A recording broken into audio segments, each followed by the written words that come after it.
on the snowcat, skied in 2 miles, made contact with the 6 survivors, and the 6 survivors led them to the 8 decedents that knew about, or 3 decedents at the time? At that time, they had located 3 decedents themselves while they were waiting for their rescue. Our search and rescue team, once they arrived, were able to locate the rest. Okay, and then I know, with much respect to your office, last night you all issued a statement about the efforts at about 10:40 p.m. At that time, it was still a search mission for people who were presumed to be alive. At that point, was the decision made to still call it a search mission for potential survivors because they had not been pronounced dead? Or how does that work with your office making the announcement? And then we were kind of under the impression that there was a search mission going on for survivors as of this morning. So how does that work out? Yeah. First and foremost, we wanted to talk to the families before we released anything. So from last night till this morning. And again, it was through statements from the rescuers that were on scene, and they were able to locate the total of 8 known decedents. We're still looking for 1. And again, based on the conversations of truly what their conditions were, looking at the forecast, looking at the totality of the circumstances, and recognizing that it was going to be very difficult for us to get back out there. And again, the information comes in. We try to confirm and assure that we have the best information. But this morning, we really wanted to be able to have a conversation with the families before making any announcements. Sheriff Moon,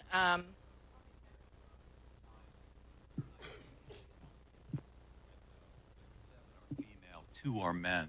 And so 3 of that group are guides. Can you tell me the gender of the guides who have been deceased? Yeah, we are not releasing that right now. So just the numbers of who we're looking for as far as gender. Yeah. Sheriff Moon, can you help clarify? Were 4 guys on the trip. You say 1 were a survivor. Does that mean the other 3 died? As presumed correctly. Of the surviving guide, if the surviving guide was a man or a woman? Was the surviving guide was a male. Yeah, the one man was a guide, and then 5 women that were. Correct. Correct. Thank you. Sir. Could you provide more information on the one person that is still unaccounted for? Was it a man? Was it a woman? Is there any chance they could potentially still be alive, or at this point, are they potentially presumed dead? Presumed deceased, just based on the totality. The statements of the group was together. And again, the conditions, I wasn't on the scene with them last night, but I've seen some of the documentation, pretty horrific. They were able to locate 8, and then the snowcat was ready to go. So everybody got loaded up and brought down the mountain. Again, took several hours to get from the snowcat back down to the trailhead, where we met with some ambulances from Truckee Fire to get the injured to the hospital.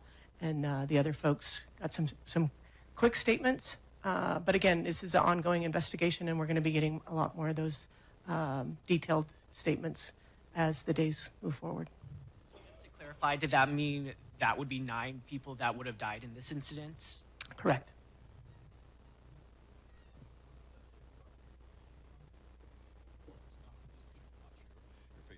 Yeah, we don't have any more press conferences scheduled. We would have put that out. But our public information officer is Ashley Quadros. She's the one that started our conference today. She can put out her information if you haven't already received that information. I'm sure several of you are here today because you've been in contact with the office. And as soon as we get any updated information, again, we'll be having those conversations with the family. And then we'll be reporting out the information for you all. Just to clarify, were the SOS signals, I think, Rusty, you mentioned they were sort of like iPhone SOS communication. Is that what the 6 used, or did they use an avalanche beacon per se? And for the lay people, can you describe the differences in the communication tactics. You know, what's more effective, the iPhone SOS or a beacon device that somebody would buy from an REI or something like that? Right. We received information from both. So both of those came through. As far as the technology, I don't know if Don or Rusty has more on the actual beacon devices. Yeah. You wanna- Yeah, the communication that we were with, I believe, was one of the guides. It was through text. He was texting as we were going back and forth. So it is safe to say for people who do this kind of outdoors recreating that sometimes the technology can be as good as just using your iPhone and texting back and forth, or would you recommend that anybody who does chance going out in the backcountry? I really am not in a position to recommend anything on it, but I think, these devices are very readily available, and, I think if you're going to be in the backcountry, it'd probably be wise to have one of those. Is there anybody up there who was part of the rescue mission yesterday, and would they be able to tell us a little bit more about what they see out there and what they hear out there?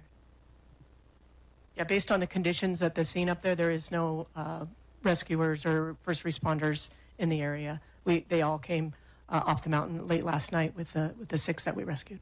Oh, I mean up there, right here, in the press conference. Gotcha. No, these were all incident commanders from our location here. A lot of the incident commanders that were there last night went back up today so that they could be there. Again, looking at the conditions, looking at the forecast, looking at how much snow did come down, talking with the avalanche, Sierra Avalanche Center to see truly it still is a very high, they list it as a very high danger.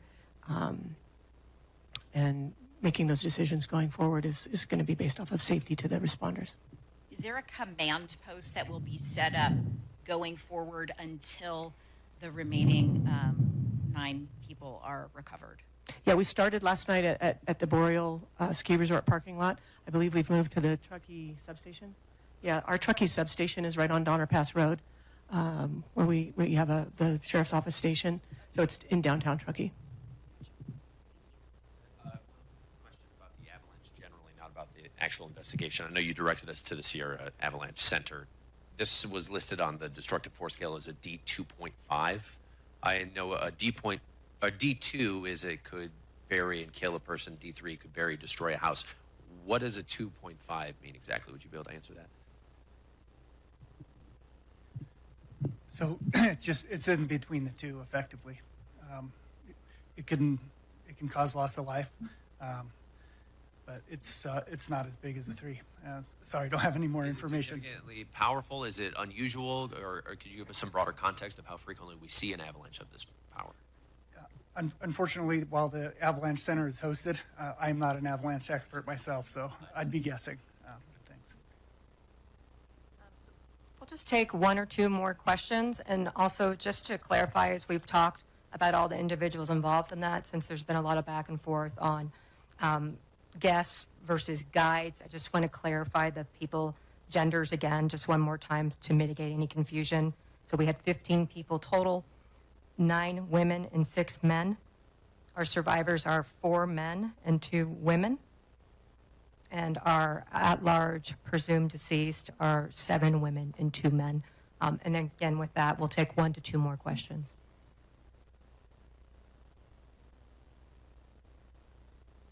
Yes.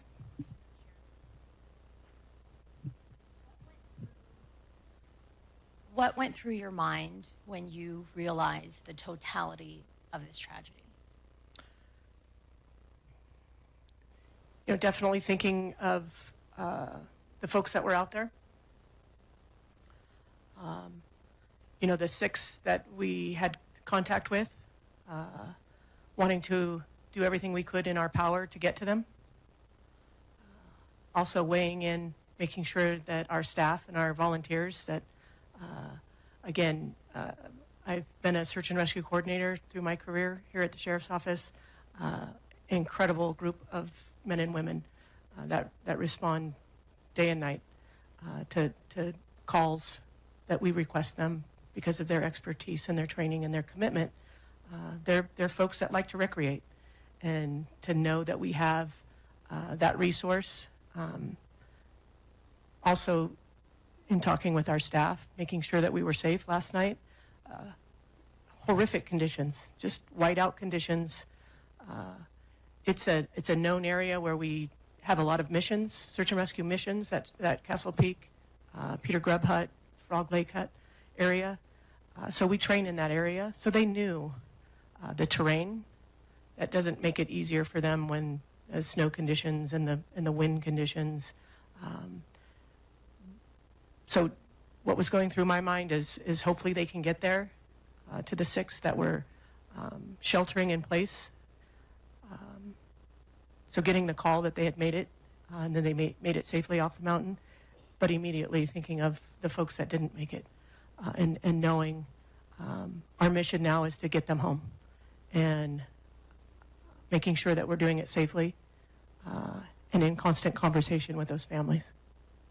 Thank you. How low the temperature dropped last night?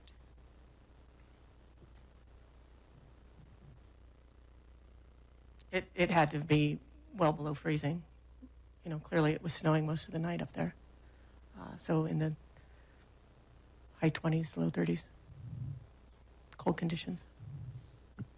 Really appreciate it. All right, that will conclude our news conference for today. We will continue to keep everyone updated as we continue to, our search and rescue crew continues to help get all those folks off the mountain safely and back to their loved ones.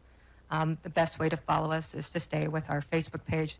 I know several of you are also on our media list, but Facebook, we will post all updates as they're available. Thank you all for coming.